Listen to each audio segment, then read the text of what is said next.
ये गर्दन कट सकती है मगर झुक नहीं सकती। यह कहना था सिख संप्रदाय के 10वें गुरु श्री गुरु गोविंद सिंह महाराज का। अपनी वीरता और पराक्रम के बल पे ही उन्होंने 40 सिख सैनिकों के साथ मिलकर औरंगजेब की 10 लाख की सेना को धूल चटा दी थी। आइए जानते हैं चमकौर युद्ध में सिखों द्वारा दिए गए बलिदान को और भारत को गौरवशाली बनाने में दिए गए योगदान को। औरंगजेब लंबे समय से गुरु महाराज को पकड़ने की कोशिश कर रहा था, पर वो हर बार असफल हो रहा था। सन 1704 में औरंगजेब ने वजीर खां के नेतृत्व में विशाल सेना भेजी, जिसने आनंदपुर साहिब को चारों तरफ से घेर लिया। गुरु महाराज आनंदपुर के किले से ही अपना शासन संभालते थे। मुगलों की घेराबंदी के कारण किसी भी प्रकार का लेन देन नहीं हो पा रहा था, जिससे अनाज तथा बाकी चीजें किले में नहीं आ पा रही थीं। 7 महीने तक का अनाज था, लेकिन 7 महीने होने के बाद गुरु महाराज अपने जत्थे को लेकर सिरसा नदी के उस पार चल दिए। वजीर खां को इस बात की खबर लग गई कि गुरु महाराज ने किला खाली कर दिया है और वो सिरसा नदी की तरफ चले गए हैं। वजीर खां अपनी सेना के साथ उनका पीछा करने लगा। सिरसा नदी का बहाव बहुत तेज था। गुरु महाराज कुछ सैनिकों को लेकर नदी पार करने लगे। वहीं भाई जीवन सिंह नदी के इस पार रह के मुगलों को रोक रहे थे।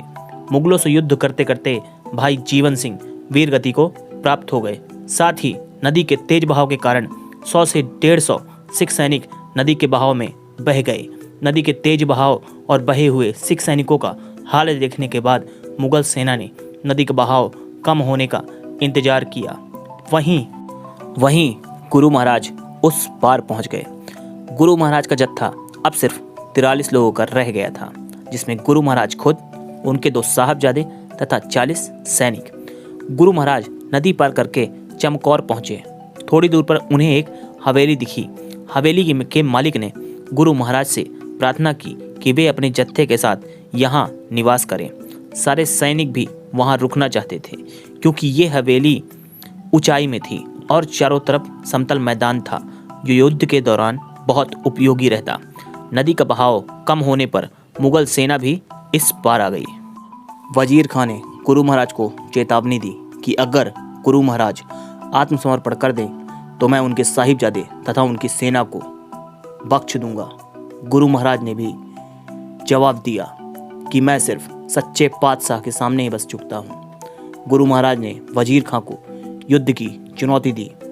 साथ ही अपने जत्थे को संबोधित करते हुए कहा, चिड़िया दे नाल बाज लड़ावा, गीदड़ा नू मैं शेर बनावा, 1.25 लाख दे एक लड़ावा, ता गुरु गोविंद सिंह नांग कहावा। इतना कहते ही पूरी सेना में एक जोश की लहर दौड़ गई। साथ ही सारे सैनिक जो बोले सो निहाल का उद्घोष करते हुए युद्ध के लिए तैयार हो गए। गुरु महाराज के पास सिर्फ 40 सैनिक थे और सामने 10 लाख की मुगल सेना। गुरु महाराज ने सेना को 5-5 की टुकड़ी में विभाजित कर दिया और सबसे पहले भाई हिम्मत सिंह को एक टुकड़ी के साथ भेजा। हिम्मत सिंह ने अपने युद्ध कौशल से सैकड़ों सैनिकों की लाशें बिछा दी। साथ ही खुद भी वीरगति को प्राप्त हुए।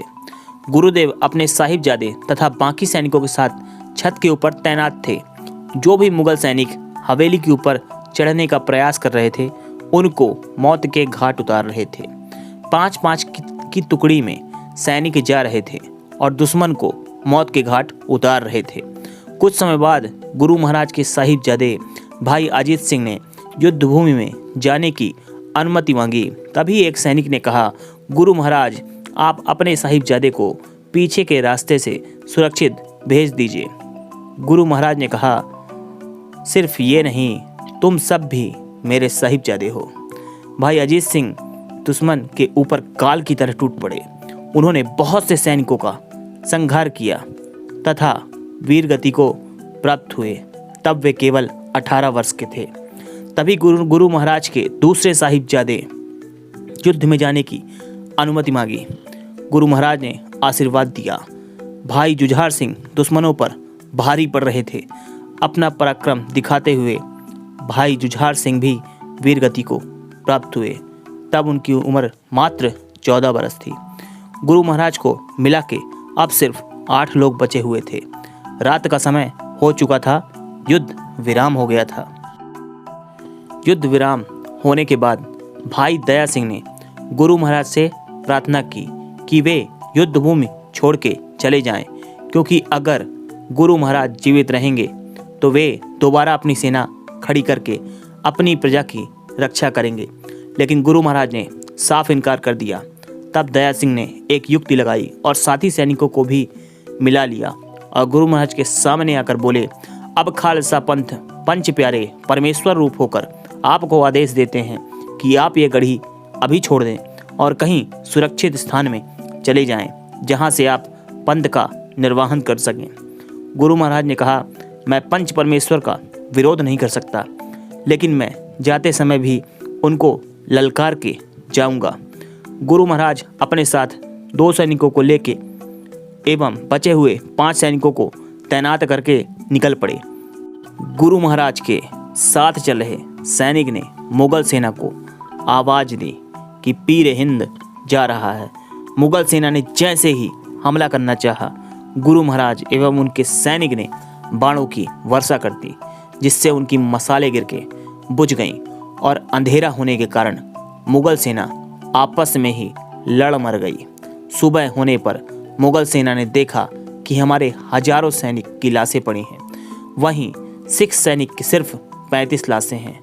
सिर्फ 35 सैनिक कैसे हजारों लोगों को मार सकते हैं। मुगल सेना गढ़ी के अंदर प्रवेश कर गई, जहां 5 बचे सिख सैनिकों ने अपनी शूरवीरता का परिचय देते हुए वीर गति को प्राप्त हुए।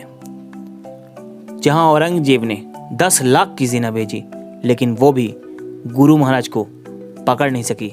इससे पहले भी वो कई बार गुरु महाराज को पकड़ने में असफल हो चुका था। अपनी सारी शक्ति लगाने के बाद भी औरंगजेब गुरु महाराज को पकड़ नहीं सका और गुरु गोविंद सिंह महाराज जैसे महापुरुषों के कारण ही आज हमारा इतिहास गरिमामय रहा है। Save soil, save earth.